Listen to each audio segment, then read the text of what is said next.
Bueno, pues lo dicho, gracias Antonio. Antonio me ha dicho que empiece y nada, pues vamos a empezar. Lo primero es muchas gracias al equipo de vocaciones de ingeniería, Antonio y demás, por darnos la oportunidad de volver a participar un año más, hablando a los futuros estudiantes STEM, ¿no? Y planteando algún reto centrado en el vehículo eléctrico. Este año hemos cambiado un poquito el enfoque a raíz de lo que está sucediendo. Voy a compartir mi pantalla, a ver si soy capaz de compartir.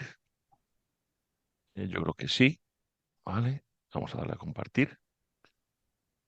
Vale, simplemente confirmarme que podéis ver la pantalla. ¿Eh? Alguien Sí, que me Sí, confirme. Juan. Fenomenal. Y entonces este año hemos planteado un poquito este webinar hablando del vehículo eléctrico, pero hablándolo de otro enfoque, ¿no? De si realmente el vehículo eléctrico es una solución a los problemas de movilidad o a lo mejor si el vehículo eléctrico está causando problemas y ya veremos a quién, ¿no? Entonces este es un poquito el enfoque. Bien, lo primero es presentar a los que van a participar. Yo soy Juan de Norberto, trabajo en la Universidad Pontificia de Comillas, he trabajado en el mundo del automóvil, en Nissan, en Robert Bosch, y yo me voy a encargar de la introducción. Después tenemos Yolanda Gaudó, que es consultora en Deloitte, nada menos, ¿no? Que también nos va a hablar de una reflexión sobre esta movilidad y el impacto ambiental. Después tenemos a Joaquín Valle, antiguo compañero mío de Nissan y que trabaja en una empresa de servicios exteriores como JCDecaux, donde nos va a hablar un poquito del vehículo eléctrico y sus características importantes a nivel de turismo, ¿no? Y luego tenemos aquí a Alfredo Rodríguez Joane, ex gran técnico y directivo en Iveco y actualmente es el secretario de la Asociación Española de Profesionales de Automoción, donde nos va a dar la perspectiva del vehículo eléctrico, pero desde el punto de vista de los vehículos industriales. Bien, y después de eso habrá unas pequeñas conclusiones y luego lo más importante, que es pasar a la mesa redonda, ¿no? Donde hemos recibido ya algunas preguntas muy interesantes, pero también tenemos la oportunidad de responder algunas cosillas más. He pedido a todos los participantes que sean breves, que ocupen no más de 8 minutos, para luego poder tener mucho tiempo para esa mesa redonda. Bien, lo primero es decir, ¿de verdad la humanidad tiene un problema? Pues sí, la humanidad tiene muchos problemas, ¿no? Y cuando apareció el coronavirus pensábamos que era lo peor, pero no, el coronavirus simplemente fue algo que apareció, pero ahí debajo está el gran tiburón, ¿no? Donde tenemos la amenaza de un cambio climático, de un calentamiento global. Aquí no voy a discutir si el calentamiento global existe, si estamos ante una situación de cambio climático, pero lo que sí voy a decir es que el transporte produce gases de efecto invernadero y otros contaminantes que afectan a este calentamiento global, ¿no? Y de todos ellos, el que mejor solución provoca globalmente es este que tenemos aquí, como EV, que son los vehículos eléctricos, ¿no? Donde luego tenemos aquí los vehículos híbridos enchufables y los híbridos convencionales. Luego, el mundo del vehículo electrificado sí que parece que es una muy buena solución de cara a disminuir la emisión de gases de efecto invernadero. Más adelante hablaremos también de algún combustible neutro, pero de momento quiero hacer esta foto de que sí, parece ser que un vehículo electrificado es una buena solución desde el punto de vista técnico para reducir el calentamiento global, ¿no? Claro, sin embargo, cuando echamos un vistazo a la industria, ¿vale? Y tomando datos del 2025 de ACEA, pues hay aquí unos hechos que son verdaderos, ¿no? Primero que es que el mercado del vehículo electrificado en Europa está dominado hoy por marcas europeas, ¿no? Donde copan el 65% de las matriculaciones. En Europa se han vendido aproximadamente 3 millones de vehículos, ¿vale? De estos vehículos electrificados, donde aquí tenéis un poquito el reparto, donde podemos decir que el grupo Volkswagen es el más importante, y luego aparece BMW, Mercedes-Benz, Stellantis, Renault, ¿vale? Pero aquí aparecen también americanos, ¿no? Aparece Tesla como el gran competidor de vehículo puramente eléctrico. Y aparecen coreanos también, donde Kia y Hyundai tienen un desarrollo muy importante. Los japoneses siempre han estado entre nosotros y tienen una cuota muy grande, ya que Toyota lleva hibridando vehículos muchísimos años, y aparecen aquí de manera camuflada los productores chinos, ¿no? Donde también sabemos que de ese porcentaje de matriculaciones, ¿vale? Hoy por hoy, el 34% en Europa es de híbridos eléctricos, Un 16 son eléctricos de batería y un 9 son híbridos enchufables. Y esta es la situación, ¿no?, que tenemos hoy en día. ¿Vale? Bien, yo lo voy a dejar aquí y voy a pasar a Yolanda para que pueda hablar de esta movilidad y el impacto ambiental, ¿vale? Si veis, yo he dejado ahí el tema de la industria porque quiero volver con él a la hora de las conclusiones. Bien, Yolanda, pues te dejo. Yo dejo de compartir, ¿vale? Y te Vale, dejo a genial. ti y te doy paso. Gracias, Yolanda. Da- Vale, pues voy a compartir a ver si lo veis. Vale, no sé si lo estáis viendo. Sí, Vale, genial.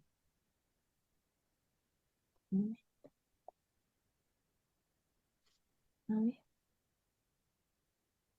¿Lo estáis viendo en grande o lo estáis viendo en pequeño? está bien. A Ah, ver. está bien. No, no, no. Ponlo en modo presentación si puedes. A ver, voy a probar una cosa. Vamos a ver. No, perdonad un segundo. Genial. Sí, a ver, Ya. vamos a ver A ver. ahora. Yo creo que ahora No. sí, ¿no?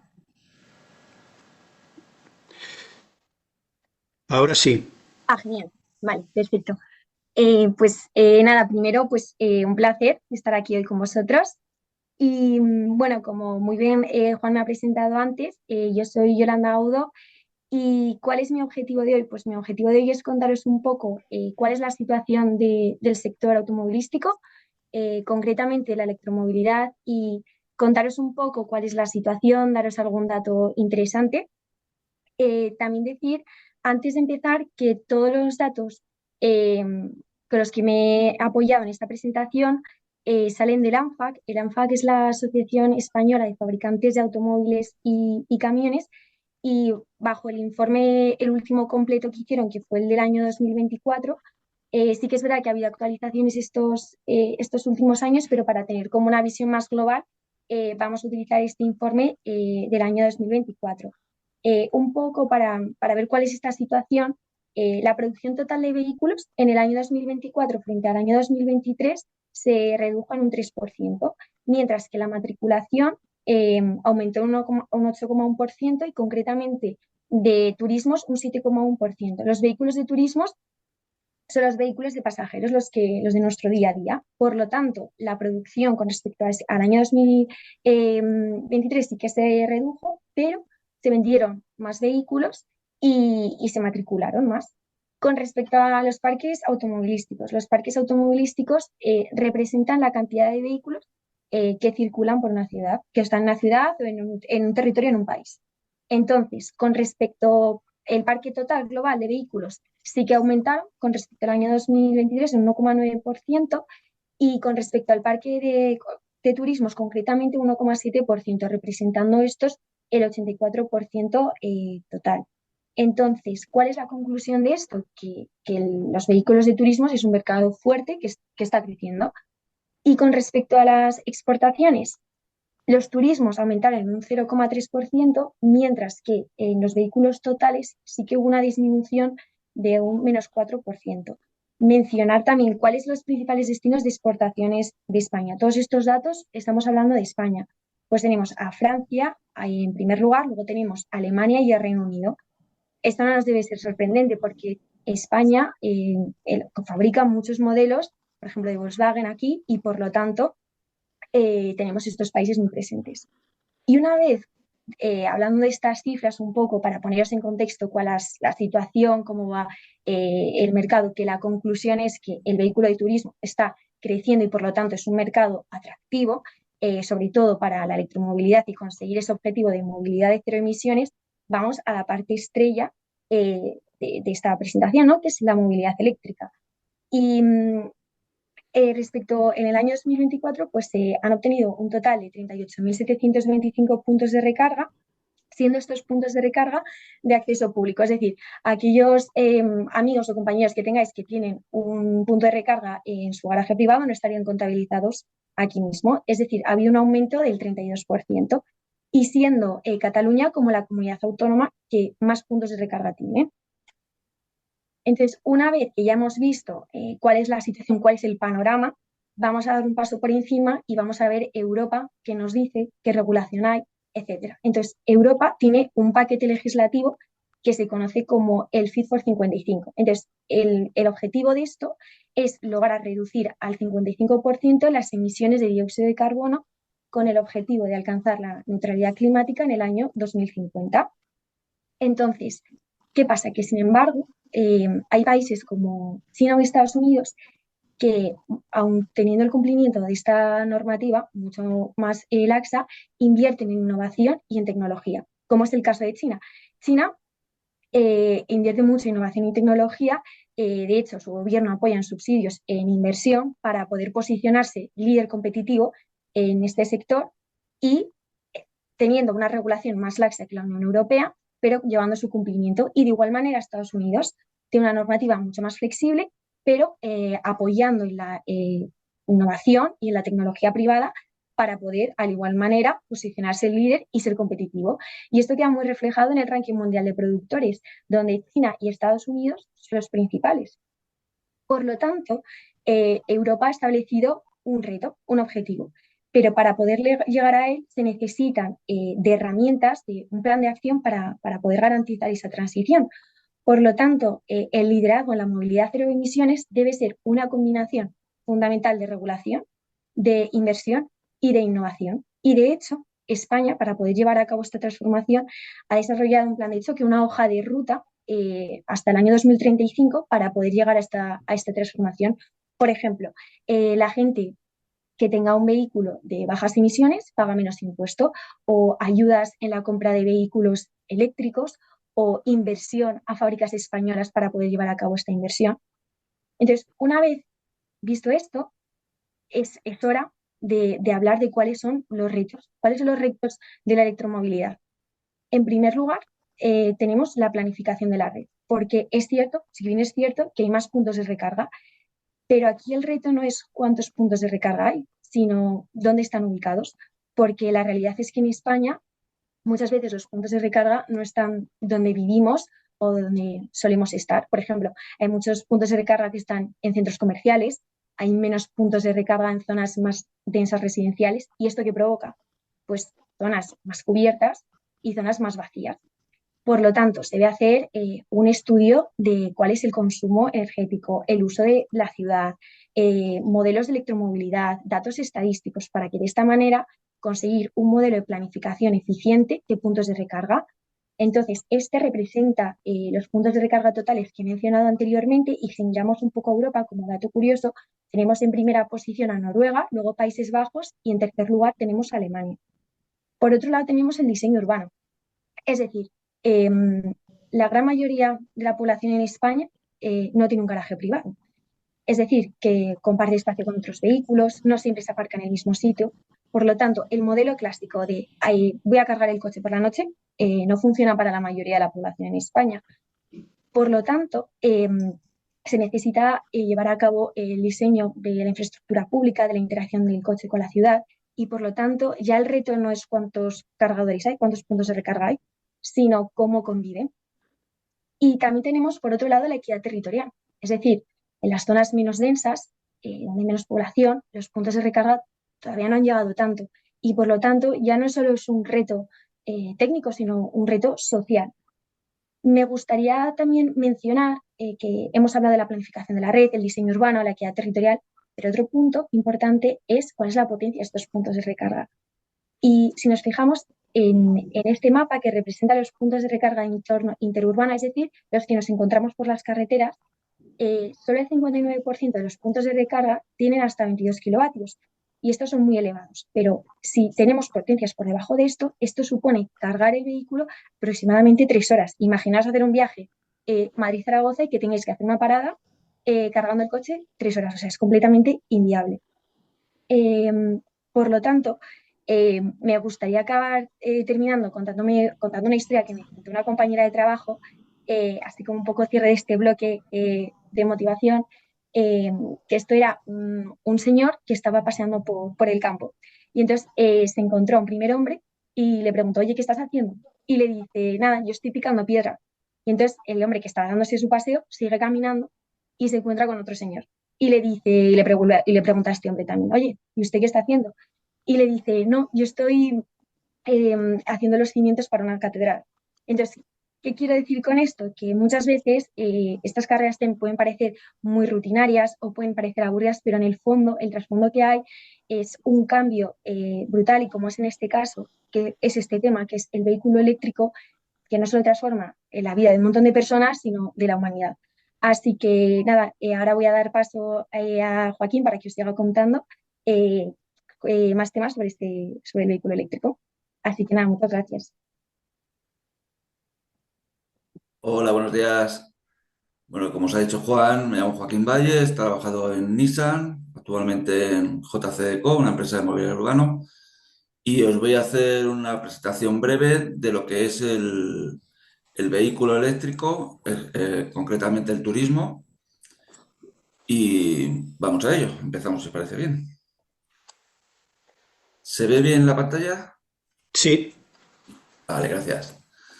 Bueno, cuando hablamos del vehículo eléctrico, pues la gran mayoría piensa que es algo vanguardista, incluso futurista y nada más lejos de la realidad. El vehículo eléctrico apareció ya en el siglo XIX, dándose como inventor a un sacerdote húngaro, Anies Jeklich, y a lo largo de ese siglo hubo avances hasta llegar a Thomas Parker, que fue la primera persona que puso en producción el vehículo eléctrico. Y finalmente, a finales del siglo estaba, la marca Porsche sacó el modelo Logan P1, que ya se conseguían con este vehículo velocidades de hasta 34 kilómetros hora y autonomía de 79 kilómetros.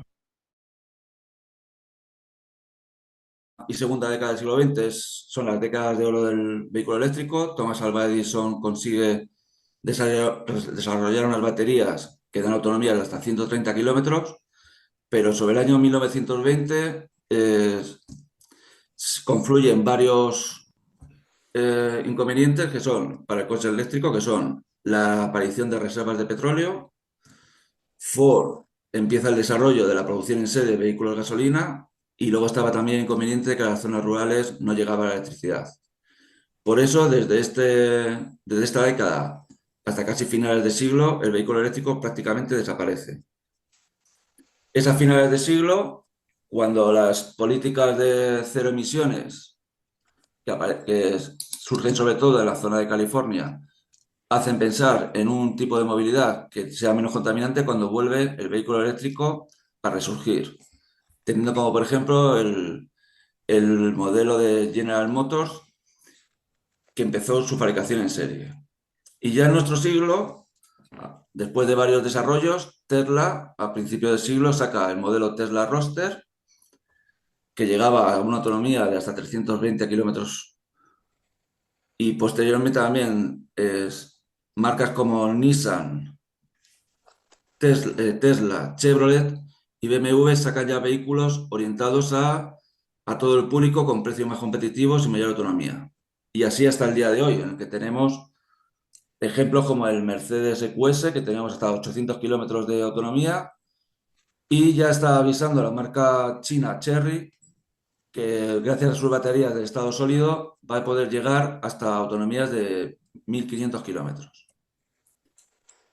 ¿Cómo funciona el coche eléctrico? Bueno, a grandes rasgos os he puesto dos ejemplos, el Tesla Model 3 y el Nissan Leaf, uno con tracción trasera, otro tracción delantera, y como elementos comunes más importantes están todo el tema de la climatización. En el caso de los vehículos de térmicos, sabéis que el aire acondicionado va asociado al motor térmico, al motor de explosión, y el aire caliente lo conseguimos con la temperatura de este mismo motor de explosión. Sin embargo, en el coche eléctrico todo tiene que ser alimentado por electricidad. Estos son dos factores que necesitan un desarrollo importante ya que suponen un consumo importante de las baterías. Las baterías, pues viene a ser el elemento que más discordia traen los coches eléctricos, por sus problemas de autonomía y de vida útil. Se encargan de proporcionar la energía al motor, el cual, o sea, y estas baterías además tienen una unidad de control, que es un elemento muy importante del vehículo eléctrico, ya que este dispositivo es el encargado de gestionar todos los flujos de electricidad, tanto desde el punto de carga de las baterías, como de la batería al motor y a todos los servicios del vehículo, luces, climatización, todos los servicios. El motor eléctrico.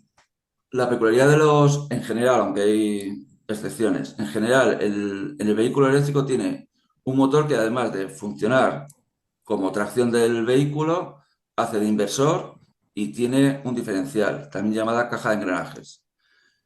Este inversor, la función de inversor lo que consigue es que, por ejemplo, en regeneración en frenada, hace que la energía que se pierde actualmente en los vehículos térmicos en la frenada, en el caso de los eléctricos, se pueda recuperar y cargar las baterías.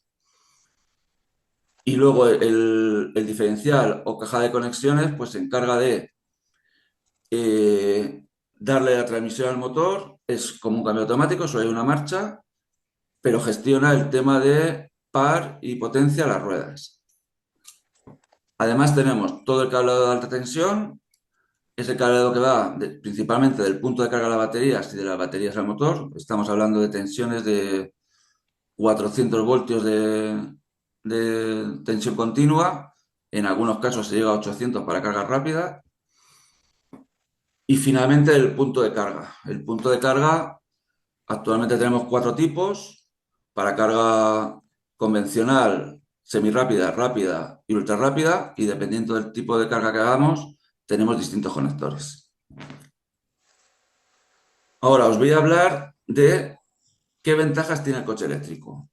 Bueno, el coche eléctrico tiene infinidad de ventajas. La principal es, obviamente, la menor emisión de partículas dañinas, pero tiene además que tiene un coste de desplazamiento menor, ya que el kilómetro con el coche eléctrico sale mucho más barato que un coche de gasolina o diésel.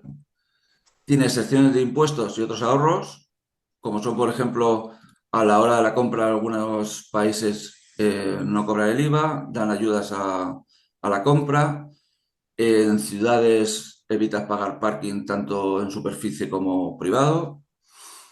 Lo que hemos comentado ya de la menor contaminación, el vehículo eléctrico por donde circula no emite ningún contaminante. Aquí un matiz, no emite ningún contaminante lo que son los gases de escape, pero ya está iniciándose una normativa para controlar las emisiones que salen de las pastillas de freno de los neumáticos, por lo cual contamina muy, muy poco. Y luego en el sitio de origen de la electricidad, pues si se consigue que la energía para cargar estos coches sea energía limpia, tendremos prácticamente contaminación cero. Otra ventaja, la mayor aceleración. El coche eléctrico te puede dar el par instantáneo a la hora de salida, consiguiéndose aceleraciones de 0 a 100 mucho más competitivas que los coches térmicos. Tiene un menor coste de mantenimiento, ya que son mucho menos las piezas que componen el motor. Tiene la opción de carga bidireccional, esto es que puedes emplear el coche eléctrico para, en el caso V2H, si hay necesidad, aportar energía desde el vehículo hasta el hogar para los consumos domésticos, y en el caso de V2G, esta energía se podría suministrar hasta la red eléctrica. Se fabrica más rápido, ya que son menos componentes. El reparto del peso y la estabilidad es mayor, porque el elemento más pesado son las baterías, que se suele colocar en la parte inferior. Esto también hace que tengamos una mayor habitabilidad interior. Al tener un motor mucho más pequeño, se puede conseguir tener disponible tanto el capó delantero como el trasero para equipaje. Tenemos mucho menos ruido exterior. En algunos casos prácticamente es totalmente silencioso el vehículo eléctrico. Tenemos también la facilidad de acceder a zonas con restricciones que algunas ciudades tienen por niveles de contaminación, y también tiene la opción de estando en parado y a distancia, puede ser calefactado o climatizado. Hay algunos vehículos térmicos que también lo hacen, pero la ventaja del eléctrico es que lo puedes hacer en un espacio cerrado, ya que no vas a tener ninguna emisión por el escape. ¿Qué inconvenientes tiene? Bueno, los principales son, a día de hoy, el precio de compra. Eh, a igualdad de condiciones similares, es más caro un vehículo eléctrico que un vehículo de explosión. La autonomía es menor que un vehículo térmico, aunque se está trabajando en desarrollo de baterías para aumentarla, todavía en comparación queda por detrás. El tiempo de carga, como explicaba Yolanda, a no ser que tengas un punto de suministro de alta potencia, lo normal es que una carga se lleve de 6 a 8 horas en la carga convencional. No tenemos puntos de carga suficientes. A nivel de las ciudades, esto está limitado sobre todo por la infraestructura eléctrica que hay actual, que no está pensada para dotar a todos los vehículos de energía eléctrica, de carga eléctrica, y luego también no todo el mundo tiene garaje. Ahora mismo quien tiene garaje sí puede hacer su carga en casa, pero el resto de población pues tiene que buscar puntos pues, en centros comerciales o los pocos que hay a día de hoy en el entorno urbano. Y finalmente otro inconveniente es el impacto que tiene en el medio ambiente, sobre todo la fabricación de las baterías, ya que para ello se necesita gran cantidad de agua y hay que extraer metales raros que supone su extracción es muy costosa a nivel económico y climático. Entonces, viendo todas estas circunstancias del coche eléctrico, sus ventajas o inconvenientes, os he puesto aquí todas las áreas de estudio que hay para mejorar toda esta tecnología. No la voy a enumerar una a una, tendréis la filmina para consultarla, pero importante a nivel de baterías, estudiar materiales que hagan que sean más ligeras y más económicas. La informática, este coche está lleno de software, entonces hay multitud de desarrollos a nivel de informática en los vehículos eléctricos. En energía, ir a consecución de energías lo más limpias posibles. En electricidad electrónica, desde el punto de vista de electricidad, mejorar sobre todo las infraestructuras de las ciudades. Y luego la automoción, obviamente, siendo como es un vehículo, pues todos los campos de desarrollo que tiene son infinitos. Así que aprovechad porque con el vehículo eléctrico tenéis tanto en grados universitarios como en grados superiores mogollón de líneas por donde estudiar y mejorarlo. Le paso ya la presentación a mi compañero Alfredo. Un saludo. Muchas gracias. Si puedes dejar de compartir, Sí, Joaquín. voy. A ver si me... Que creo que no me Ahora, deja. ya. Voy a intentarlo. A ver. Compartir sonido. Vale. Bueno, no sé si lo veis. Se ve. Voy a intentar. ¿Lo veis completo ahora? Sí, perfectamente completo. Vale. Parece que. Muy bien. Bueno, genial, genial las dos presentaciones que hemos tenido. Por lo tanto, voy a centrarme en el tema de los camiones, que lógicamente, como podéis comprender, pues tienen una serie de retos y desafíos grandísimos. Los desafíos son tan grandes como grandes pueden ser los camiones, ¿no? Como podéis imaginaros. Y bueno, una reseña histórica. El primer camión eléctrico español fabricado en España por un fabricante español tiene pues prácticamente 120 años y fue fabricado por la empresa que fundó la Hispano-Suiza. Supongo que vuestra cultura de historia del automóvil no será muy, en general, muy amplia, pero hispano-suiza sí os sonará. Así que, bueno, un poco por aportar algún detalle histórico. En 1950 se volvió a presentar un Pegaso eléctrico en el Salón de Barcelona, así que, bueno, siempre ha habido bastante intención de hacerlo el tema de la electrificación. Lo que pasa que luego al final, pues por los costes, pues no ha ido adelante. Estáis viendo un prototipo, un concept. Yo creo que a muchos de vosotros el tema de la ingeniería os atrae por la cuestión del diseño. A algunos os gusta diseñar, a otros os gusta la mecánica. Aprovechar este tipo de vocación que tenéis por el dibujo, el diseño, la mecánica, para centraros en el estudio de una profesión que tiene un futuro inmenso. Y bueno, ¿cuál es la...? Yo llevo 40 años ya, empecé también como conductor de camiones y llevo 40 años transformando, modificando, hombre, no diseñando, pero sí adaptando y customizando camiones, ¿no? ¿Cuál es la gran diferencia con respecto a los coches en el diseño de un camión? Por ir a conceptos básicos y que sean entendibles. Básicamente, todos los coches son autoportantes y la batería se diseña dentro de la estructura autoportante del coche. En el caso de los camiones no es así. Es decir, hay un chasis y hay un elemento estructural y todo eso influye muchísimo en la forma de diseñar y en las consecuencias que todo esto tiene para la seguridad. No sé si habéis visto alguna vez un camión roto, pero bueno, ahí lo tenéis. Lamentablemente estos días estamos hablando de roturas y relacionadas con el mundo del transporte.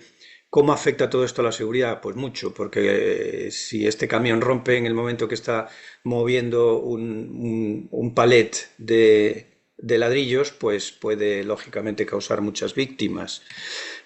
Aquí tenemos, por ejemplo, un accidente del que yo fui pues casi testigo en Sudáfrica, en 2015, un camión de bomberos que volcó y que, bueno, pues tuvo unas consecuencias para la tripulación muy negativas, ¿no? Como podéis ver, el que diseñó este camión tenía que haber tenido en cuenta que la cabina no podía soltarse del chasis, ¿no?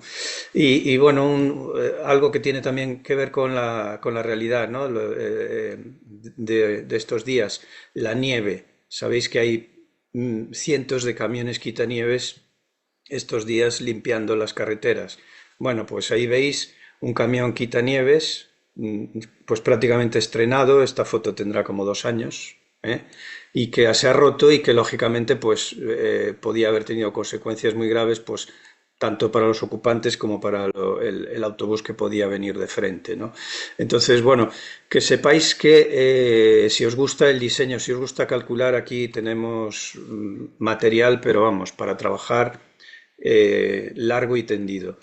La electrificación del vehículo de transporte, pues bueno, se ha empezado con los autobuses urbanos, porque como ha comentado Joaquín, pues el tema, y Yolanda, uno de los problemas es el tema de los puntos de carga, ¿no? La infraestructura de carga, el autobús urbano y el camión recolector de basuras pueden tener un punto de carga en la base y eso lógicamente facilita mucho el servicio.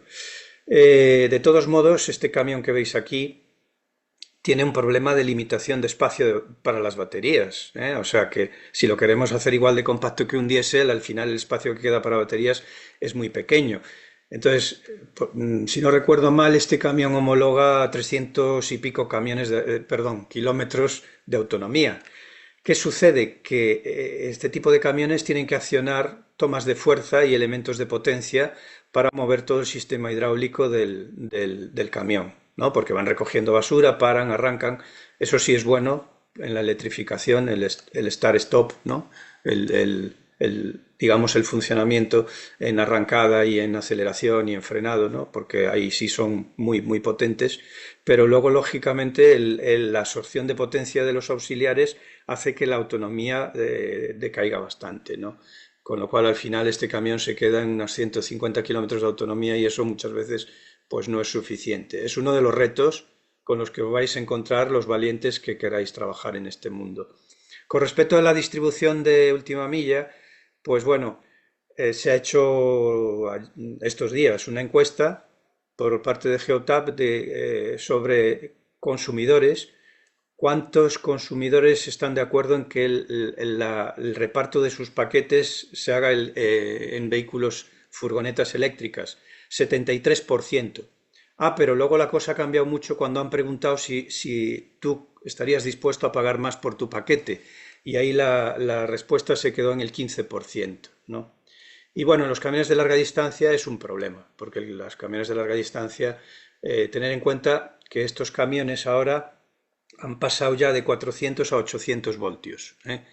Y ahora mismo en larga distancia se está planteando, no sé si tenéis idea de la potencia de alimentación de un coche. En coches, por ejemplo, Tesla está trabajando no más allá de los 300 kilovatios con los cargadores rápidos. Un camión necesita como mínimo el doble y se está hablando de 1000 kilovatios de potencia de carga, que son palabras mayores, como podéis ver. Bueno, otro tema, otro reto muy importante, ¿no? Es dónde ponemos las baterías. En los autobuses se pueden poner en el techo. En los camiones se utiliza el mismo chasis que en los motores, en los camiones con motores de combustión interna. No sé si veis los dibujos de la derecha, supongo que sí. En los furgones y camiones ligeros, pues por ejemplo, los ubicamos en el centro del chasis. Pero en los camiones pesados tenemos que ocupar las zonas laterales, como podéis ver aquí en la foto de la derecha. Esto, lógicamente, pues al final es un reto difícil de resolver. Por ejemplo, aquí en este camión tan potente que tenéis 5 ejes, que es un Iveco que hemos vendido en Holanda, fabricado en Madrid, pues ¿dónde ponemos las baterías, no? O sea, vale, sí, podemos hacerlo más largo, pero si lo hacemos más largo no tendrá la misma funcionalidad.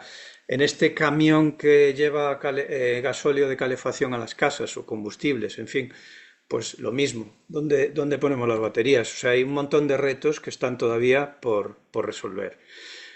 ¿Hay una solución?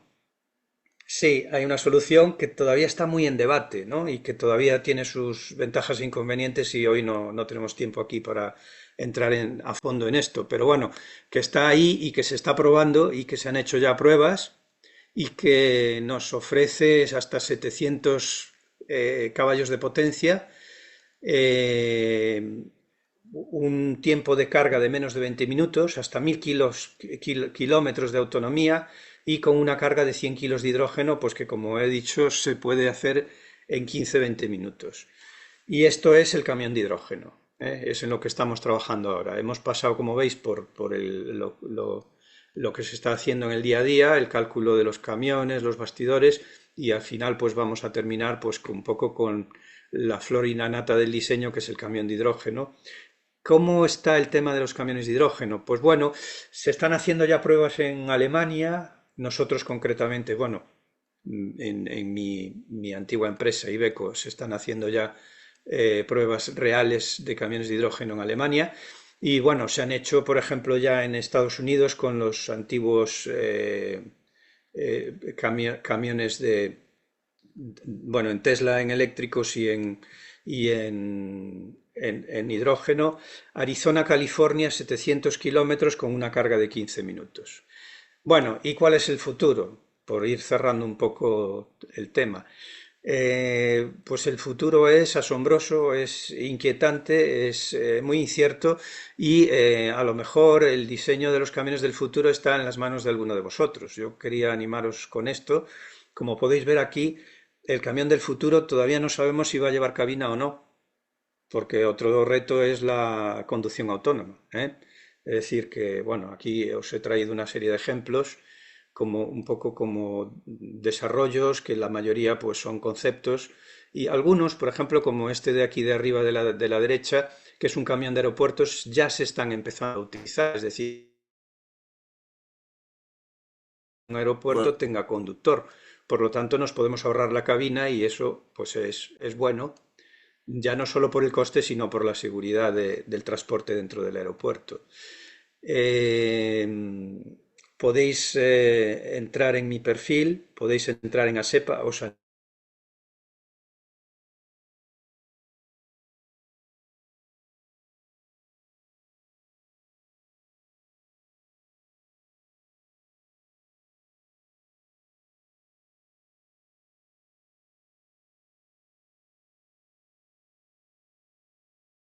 aquí está el enlace, voy a ver si lo puedo lanzar yo directamente aquí, a ver si se ve y si no, Juan, ¿lo veis? ¿Se escucha? Lo escuchamos, pero no lo vemos, Alfredo. Tienes que Ah, compartir otra pantalla o tu otra pantalla. un momento, voy a intentar compartir En pantalla. pantalla donde te sale el vídeo, eso Sí, es. a ver, un momento. Vale, a ver. sería esta, compartir. Y ahora se Ahora va sí, Alfredo, ahora sí. viendo. Venga, pues vamos allá.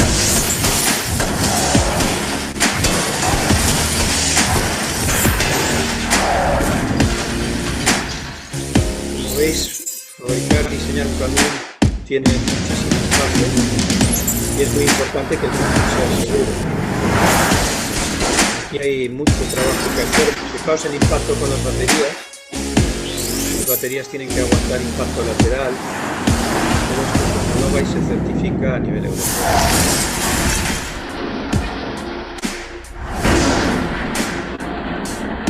Bueno, luego en la turno de preguntas.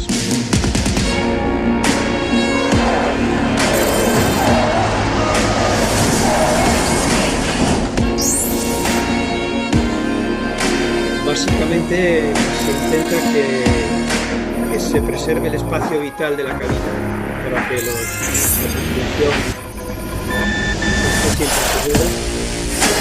La interacción con los otros vehículos de la vía cuando hay una interrupción, la protección de los peatones y los ciclistas, y bueno, por supuesto también la seguridad del sistema eléctrico, ¿no? Tener en cuenta que trabajamos con 800 voltios mínimo. Y por mi parte nada más. Bueno, Dejo pues de compartir, sí. dejar de compartir, ya está. Vale, pues muchas gracias, Alfredo. Bueno, muchas gracias, Yolanda, muchas gracias, Joaquín, muchas gracias, Alfredo. Y voy a proceder rápidamente a cerrar lo que es nuestra presentación. Nada, un par de minutos más, nada más. Vale, a ver si puedo compartir. Vale, comparto.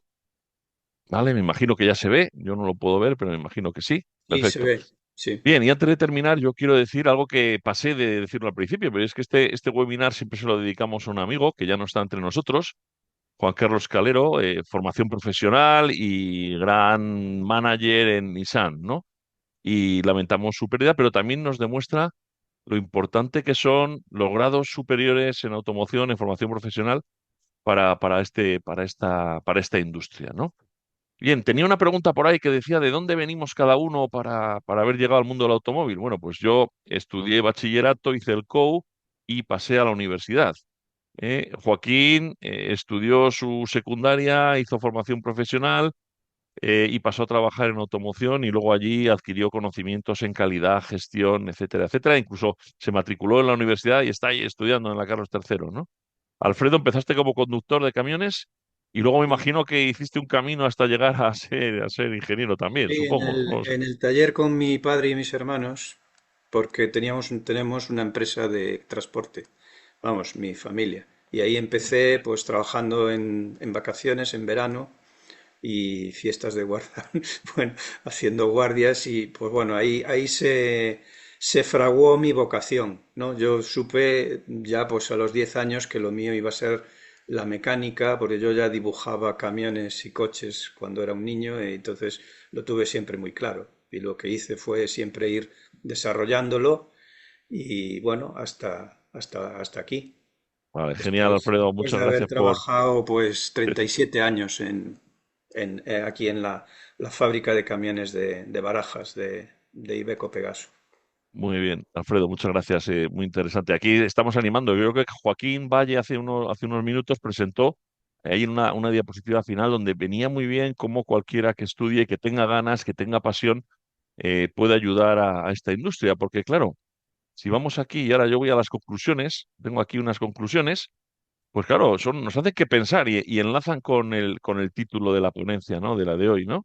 Y está claro que el vehículo electrificado, tanto turismo como vehículo industrial, está creciendo en el mercado y eso es imparable, ¿no? Ya es algo que no tiene marcha atrás.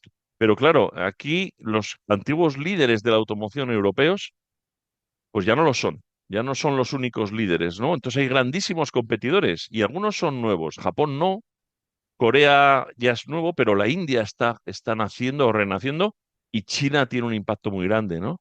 Eso se traduce en algo que también ha comentado Yolanda, ¿no?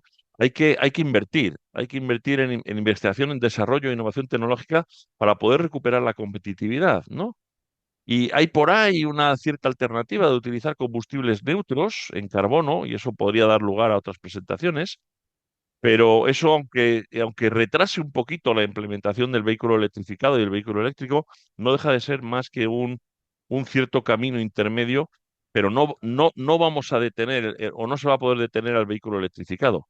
La conclusión es que hacen falta buenos técnicos, buenos ingenieros, que seáis capaces de crear el futuro de esta movilidad, ¿no? Y si queremos además que España juegue un papel importante, pues para eso estamos aquí, ¿no? Para intentar que tengáis ganas, que sintáis pasión por el mundo del automóvil y que seáis parte de ese futuro, ¿no? Bien, os doy las gracias y si os parece pasamos al turno de preguntas. Venga, muchas gracias.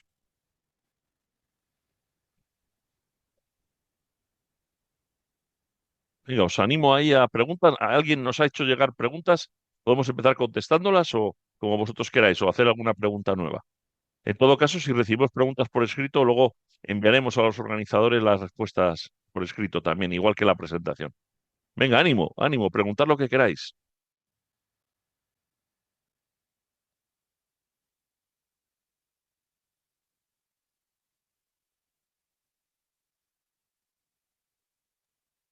Aquí mis hijos harían cri cri, cri cri, cri cri, cri cri. Pero venga, podemos reutilizar alguna pregunta. Venga, Joaquín, Yolanda, alguna pregunta que os llegaron o, o Alfredo, que si le dejamos a Alfredo va a estar 3 horas hablando, entonces, vamos, ¿quién empieza y que sea más breve? Alfredo, perdóname, eres grande. Yo si quieres, Juan, pues o sea, ha llegado una pregunta que es un poco cuál es la actuación, ¿no? Un poco de, por ejemplo, de las consultoras, ¿no? Al tema del mundo del vehículo eléctrico. Y hemos estado hablando a lo largo de toda la presentación de incertidumbre, que no sabemos qué va a ocurrir, etcétera. Y sí que es verdad que de cara al mundo de la consultoría, la incertidumbre es algo positivo porque al fin y al cabo nosotros pues asesoramos a las empresas y creamos sus modelos y sus estrategias. Entonces, respondiendo a la pregunta, la incertidumbre es algo positivo que se maneja en este mundo y, y por ello, pues bueno, pues es algo bueno en ese sentido. Muy bien, Yolanda, muchas gracias. Me llega una pregunta que me dicen que siendo tan sencillo la mecánica de un automóvil eléctrico, ¿por qué es tan caro? ¿Por qué hoy por hoy es tan caro? Venga, ¿quién quiere responder? Joaquín, Alfredo.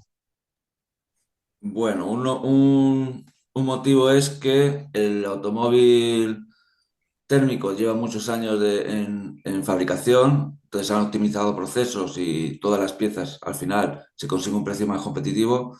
Y el vehículo eléctrico, su desarrollo a nivel industrial está siendo en la última década y hasta mejorar procesos y coste de fabricación está siendo más caro. Es uno de los motivos Y además la batería es cara. Hoy por hoy la batería, aunque va bajando de precio, sigue siendo una tecnología cara, ¿no? también. Vale, dicen que la mitad del precio, la mitad del coste del vehículo puede ser las baterías. ¿Vale? Es- Bueno, ¿alguna pregunta más? Alfredo, ahora sí te dejo hablar. Alfredo, perdóname. Yo tengo aquí una pregunta eh, que dice, ¿cuáles son hoy los principales retos industriales para la cadena de suministro española en la transición hacia el vehículo eléctrico? Bueno, aquí me gustaría sobre todo decir que en España tenemos un punto muy fuerte que es la potencia de nuestra industria de componentes. Los retos en la cadena de suministro pues son los retos asociados un poco también al proceso de diseño.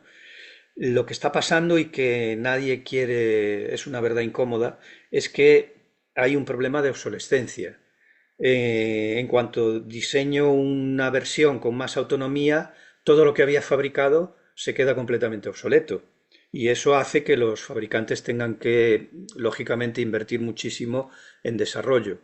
Ha habido muchísimos modelos, por ejemplo, habéis hablado del Nissan Leaf, ¿no? Por poner un ejemplo, pues bueno, la tecnología del Nissan Leaf está completamente superada, es decir, todos los coches que salen ahora tienen una tecnología como, por decir algo, 10 veces mejor, ¿no?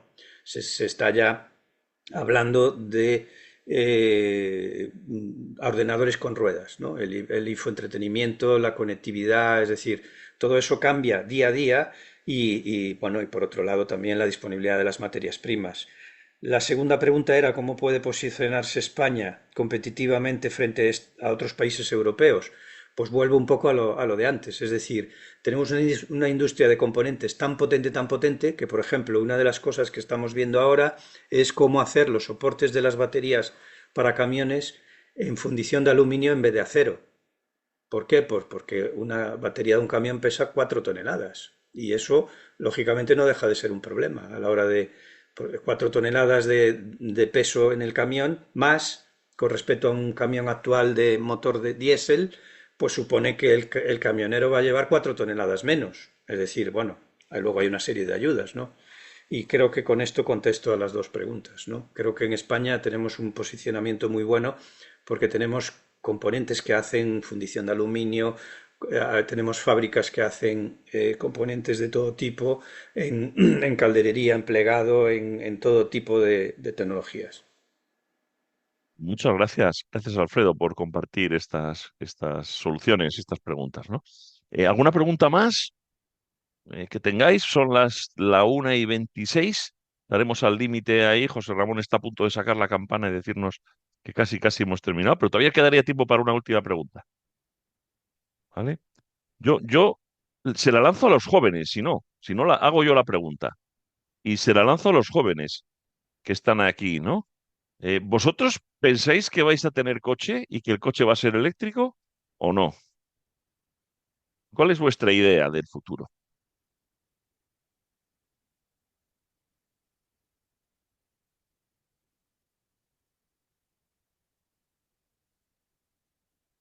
Pues nada, no sé, están ahí, se miran, yo veo ahí a los del Colegio de Vedruna que se miran unos a otros, en el Safa Linares ahí no nadie dice nada, no sé, por ahí hay más, ¿alguna idea? Es decir, ¿creéis que merece la pena dedicarse al vehículo eléctrico o no?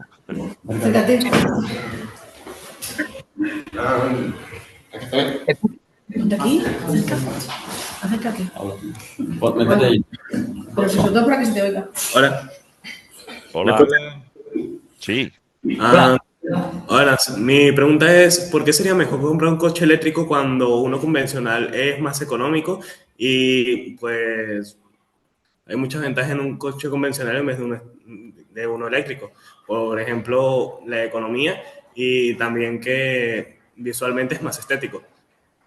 Además que la practicidad de movilidad es mucho más grande y es más fácil conseguir cómo cargarlo o bueno, cómo tener una fuente de alimentación para el coche. Venga, ¿quién se anima? Alfredo, Yolanda, Joaquín, ¿quién quiere responder? ¿Me vuelvo a sentar? Hola, buenas, ¿se me escucha? Sí, Hola, hola. sí, Hay otra pregunta por ahí, a ver. venga. Ah, vale. A ver, sí. ¿Querías intervenir de Safa Linares? Adelante. Sí, vale, gracias. Buenas tardes. Pues mira, yo quería hacerle una pregunta en relación con el tema que ha estado sobre todo tratando Yolanda.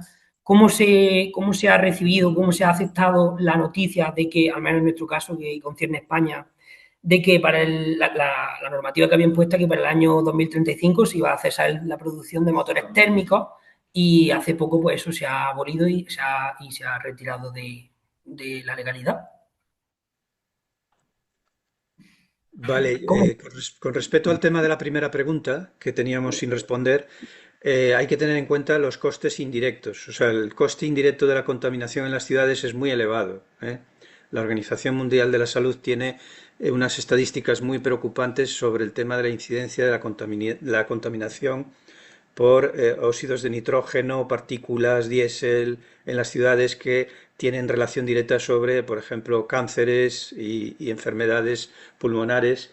Y eso es un coste social muy elevado. Es decir, no tenemos que olvidar que al final todos esos costes en sanidad los acabamos pagando todos. El tema del diseño del coche eléctrico se puede hacer más bonito, ¿eh? O sea, ya sabéis que incluso hoy a los coches eléctricos se les puede poner hasta ruido de motor.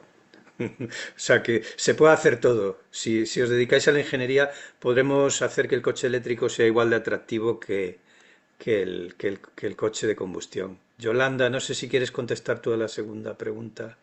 Eh, Sí, hay un poco con respecto a la pregunta que me habéis hecho. eh, la realidad es que estamos en un momento de transición en el que no se sabe muy bien por dónde va a ir todo. ¿Qué es lo que ocurre? Que, digamos, la Unión Europea, como he comentado, establece unos requisitos, ¿no? Digamos, bueno, pues digamos, quiero conseguir este objetivo, pero ¿cuál es el principal problema que he mencionado? Que no hay medios, que no hay planes de acción. Entonces, ¿qué es lo que ocurre? Que, bueno, por ejemplo, lo estamos viendo en Madrid, he empezado con las pegatinas, ya no pueden entrar cierto tipo de vehículos a la Comunidad de Madrid. Es decir, eso provoca que al consumidor, en vez de decir voy a comprar un tipo de vehículo, elige otro diferente. Entonces, poco a poco, digamos, se está dirigiendo, digamos, el camino, pero como he mencionado antes, es muy importante la inversión y todo. Y como han hecho otra pregunta anteriormente que ha respondido Alfredo, también es cierto que uno pensará, jolín, un coche eléctrico es más caro porque me voy a comprar un coche eléctrico en vez de uno convencional. Y la realidad también es que un poco, hoy en día, aunque os suene así un poco, es un poco de moda. O sea, la gente que compra un coche eléctrico es porque realmente tiene una visión medioambiental de comprar ese tipo de modelo, hasta que poco a poco eso se pueda, digamos, equiparar para todo el mundo y que pueda tener esa accesibilidad. Pero la realidad es que se debe alcanzar el vehículo eléctrico porque las emisiones en el planeta están disparadas. Entonces, poco a poco eso se tiene que ir acompañado, por supuestísimamente, de carácter económico. No olvidemos que el coche eléctrico es mucho más barato, y si no, preguntárselo a los taxistas, ¿eh? Cuando haces más de, no sé, 100.000 kilómetros al año, lo amortizas en muy poco tiempo. Es decir, no olvidemos que en general, si no tienes problemas de puntos de carga, si no tienes problemas de autonomía, si no tienes problemas de distancia, el coche eléctrico es mucho más barato de repostar. No sé si hay alguna pregunta más. Yo quería hacer un pequeño comentario para Safa, ¿no? Cuando han preguntado que por qué ahora se cambia la legislación y por qué se va a permitir una cierta combustión de algunos combustibles neutros en carbono. Y un poco es una presión de la industria también, ¿no? Esto nace en Alemania, mucha fuerza, porque la industria alemana del automóvil está en desventaja con la industria japonesa o la industria coreana o la industria china en las nuevas técnicas de electrificación. Entonces hay que dar un respiro.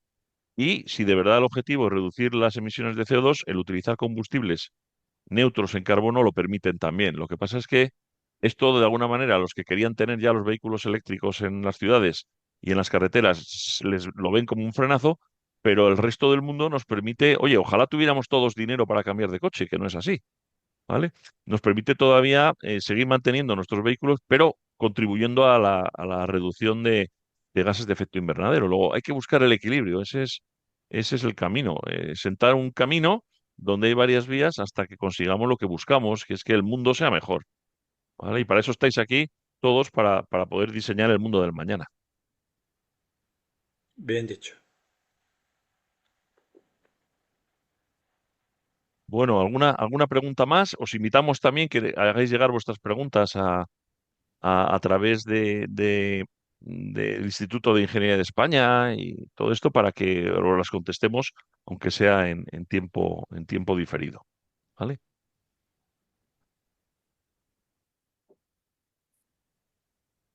Bueno, pues si te parece, Juan, vamos a dar ya por finalizada esta presentación. Primero, gracias a Yolanda, a ti, Alfredo y a Joaquín por el trabajo y por el esfuerzo que habéis hecho. Gracias en nombre del Instituto de Ingeniería, que es el organizador de toda esta actividad. Y para los colegios, los alumnos, los chicos y las chicas que están escuchando, eh, repetir que esta presentación va a quedar colgada dentro de 2 o 3 días en la página del Instituto de Ingeniería de España. O sea que si hay alguno que quiere volver a ver para repasar algún tema, alguna pregunta, pues lo puedo hacer. Así como ha dicho Juan, pues mandarles preguntas o algunas dudas que ellos, que vosotros tengáis ahora o dentro en el futuro. Pues sin más, gracias a los 4 presentadores y yo creo que por parte del Instituto de Ingeniería de España podemos ya dar por finalizada esta presentación. Gracias a todos. Buenos días a todos. Buenos días. Gracias. Muchas gracias. Muchas Hasta gracias. siempre.